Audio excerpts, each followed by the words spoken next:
السلام علیکم۔ امید ہے آپ سب خیریت سے ہوں گے۔ رمضان کی مبارکباد کہ آج آخری دن ہے، کل سے روزے شروع ہو جائیں گے۔ جناب اللہ تعالیٰ نے قرآن میں ارشاد فرمایا ہے کہ یا ایھا الذین آمنوا اتقوا اللہ وقولوا قولا سدیدا یصلح لکم اعمالکم ویغفر لکم ذنوبکم ومن یطع اللہ ورسولہ فقد فاز فوزا عظیما۔ یعنی اے لوگو جو ایمان لائے ہو، تقوی اختیار کرو، یعنی کہ اللہ سے ڈرو اور درست بات کہا کرو اور اچھے عمل کیا کرو اور اللہ سے مغفرت مانگتے رہا کرو کہ جس نے اللہ اور اس کے رسول کی اطاعت کی اس کے لیے اجر عظیم کا وعدہ ہے۔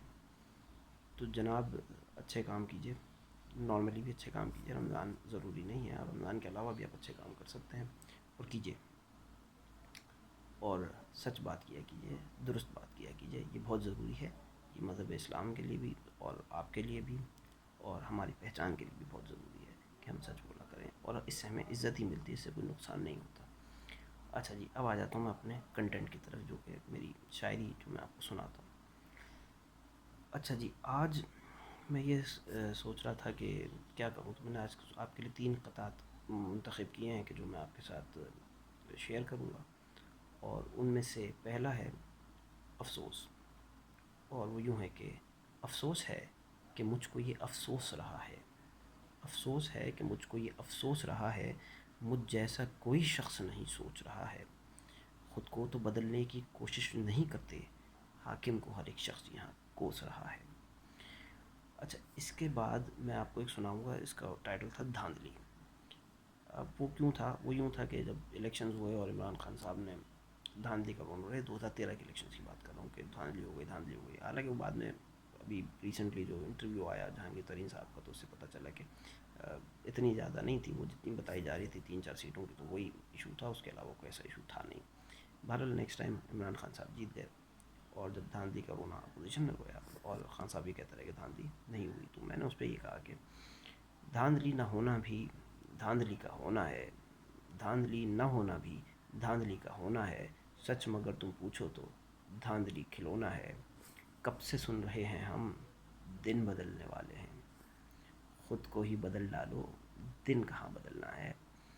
اچھا، اس کے بعد اس سے پہلے ایک واقعہ ہوا تھا جس میں کچھ یوں تھا کہ میاں محمد نواز شریف صاحب جو وزیر اعظم تھے اس وقت، ان کے خلاف پاناما پیپرز کے اندر ان کا نام آ گیا، اس پہ کیس وغیرہ شروع ہو گیا، اور اس کے بعد وہ نااہل ہو گئے اور ان کو حکومت سے نکال دیا گیا، جس پر انہوں نے شہرت الافاق جو ہے وہ جملہ کہا کہ مجھے کیوں نکالا۔ بہرحال وہ ایک بات تھی۔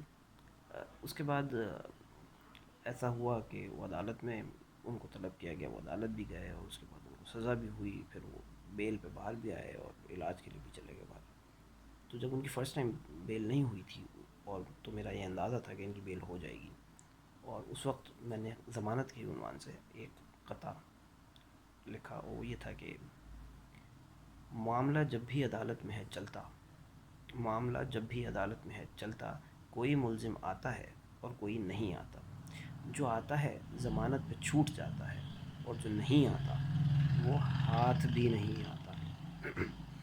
تو جناب یہ تو قطعات میں نے آپ کو بیان کیے۔ اب اس کے بعد ایک چھوٹا سا اور جملہ کچھ کہنا چاہ رہا تھا، وہ اس حوالے سے کرونا وائرس کے لیے۔ جناب کرونا وائرس ایک وبا ہے جو کہ دنیا میں پھیلی ہوئی ہے، پاکستان سمیت، اور اس پہ کبھی گورنمنٹس کہتی ہیں لاک ڈاؤن کر دیا جائے، اور اکثر گورنمنٹس اس پہ راضی ہیں اور کر رہی ہیں اس طرح سے، اور اس کو کنٹرول کرنے کی کوشش کر رہی ہیں۔ پاکستان میں مسئلہ یہ ہے کہ ہم اس بات پہ راضی نہیں ہیں کہ ہم اس کو بیماری ہم سمجھیں، یا ہم اس پہ کوئی مطلب اپنی اپنی رائے تو رکھتے ہیں اس پہ، مگر ہم اس کی چیزوں کو فالو نہیں کرتے۔ دیکھیے، اگر یہ وبا ہے، اور ظاہر وبا ہے، ہمیں پتہ ہے کہ یہ وبا ہے اور یہ پھیلی ہوئی ہے اور یہ خطرناک ہے، یہ بھی ہمیں پتہ ہے، یہ ہم خود بیمار ہوں گے اس کا کوئی مسئلہ نہیں ہے، ہم کسی اور کو بیمار کر سکتے ہیں، یہ اس کا مسئلہ ہے، اور اس پہ ہمیں کچھ نہ کچھ کرنا چاہیے۔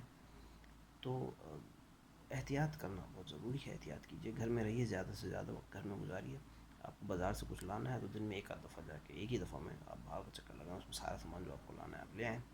اس طرح یہ بھی ہے کہ اب رمضان ہے تو ظاہر ہے آپ کو تراویح پہ تو میں خیال سنت پابندی لگا دی گئی ہے، تو ویسے بھی فرض نہیں ہے، تو آپ گھر میں پڑھ لیں یا نہ پڑھیں تو وہ آپ کے اوپر ہے، اس کا کوئی گناہ تو نہیں ہے، ثواب ظاہر آپ پڑھیں گے تو ملے گا، لیکن اگر ظاہر ایک پاسبلٹی نہیں بن رہی تو آپ چھوڑ دیں اس کو یا گھر میں پڑھ لیں. تو اس کے بعد آج جمعہ بھی ہے تو جمعے کے حوالے سے بھی کچھ نہ کچھ کیجیے، مگر کوشش کیجیے سوشل ڈسٹینسنگ کا خیال رکھیے. یہ بلا وجہ میں نہیں کہہ رہے، ڈاکٹرز کہہ رہے ہیں، حکومتیں کہہ رہی ہیں، علماء بھی کہہ رہے ہیں. تو سوشل ڈسٹینسنگ کیجیے اور دعا کیجیے کہ اسے ہماری جان چھوٹے، اللہ بہتر کرنے والا ہے اور سب کچھ صحیح ہو جائے گا. پریشان ہونے کی اس میں ضرورت نہیں ہے، لیکن احتیاط کی ضرورت ہے. اور یہ کہنا کہ کرونا سے ڈرنا نہیں لڑنا ہے، بھائی یہ غلط جملہ ہے. کرونا سے ڈرنا ہے، لڑنا نہیں ہے. تو بھائی لڑنے کو چھوڑ دیجیے، احتیاط کیجیے، اسے ڈریے. یہ آپ کو نقصان پہنچائے نہ پہنچائے، آپ کے توسط سے کسی کو نقصان ضرور پہنچا سکتی ہے. تو احتیاط کیجیے، احتیاط کرنا بہت ضروری ہے. بہت شکریہ.